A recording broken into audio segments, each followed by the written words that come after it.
सामने सैनिकों ने डोला लाकर खड़ा कर दिया। उस डोले में शत्रुओं की कन्या,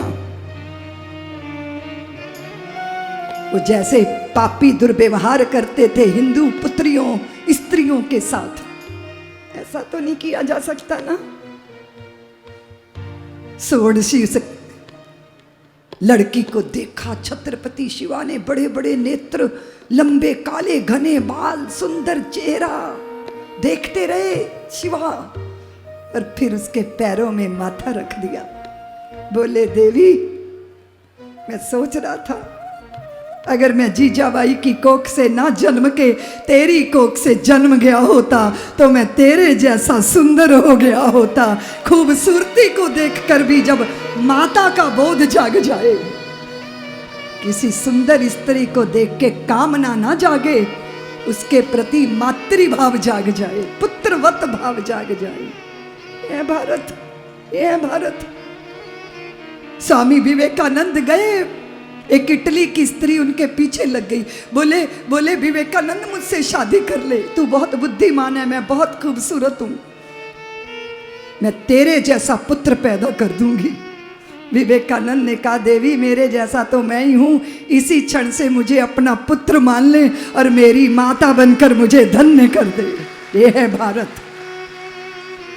वीर शिवारा ना से नायक, वीर शिवारा ना से नायक, सूर्य और तुलसी से गायक, सूर्य और तुलसी से गायक, जिनकी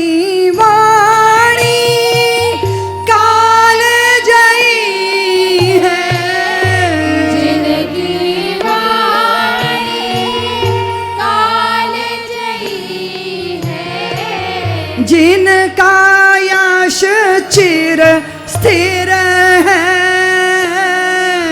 मेरी मातृभूमि मंदिर। अब भारत की देवियां कैसी? स्वाभिमान की बलि वेदी पर सतियां लाख हुई न्योछावर। हिंदुस्तान में तो सती देवी क्या, जयकार लगाना भी कानूनी अपराध है। अरे सब क्या सती हो सकती हैं? हिंदुस्तान में जबरदस्ती किसी को आग में झोंक देने की परंपरा कभी नहीं रही। इस हिंदुस्तान के पापियों ने भारत में जन्म लेकर भारत का ही नाम सारी दुनिया में मिट्टी में मिलाने का प्रयत्न किया।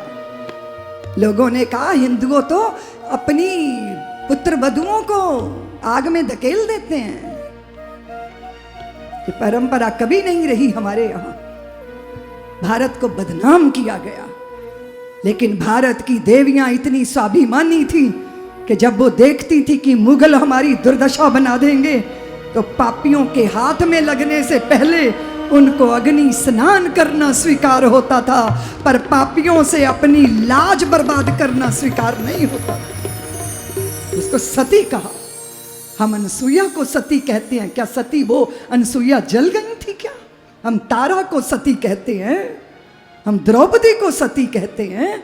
जो सतीत्व पर रहे, जो सत्य को साध के रखे, जो धर्म की संवाहिका हो, उसे हम सती कहते हैं। जबरदस्ती आग में धकेल के सतियां कर देने की हमारी परंपरा नहीं रही, ये हमें बदनाम किया गया है। और एक ये हिंदू महाशय हैं, ये बोलते ही नहीं, चाहे कोई कैसे भी बोलता रहे, बदनाम करता रहे। और मौनम स्वीकार लक्षण में होता है हिंदुओं। जो गलत है उसे गलत कहना चाहिए। स्वाभिमान की बलि वेदी पर लखियां सतियां लाख हुई न्योछावर, संतों ऋषियों मुनियों वाली भारत भूमि मीहर है। कौन ललकारता है हमें?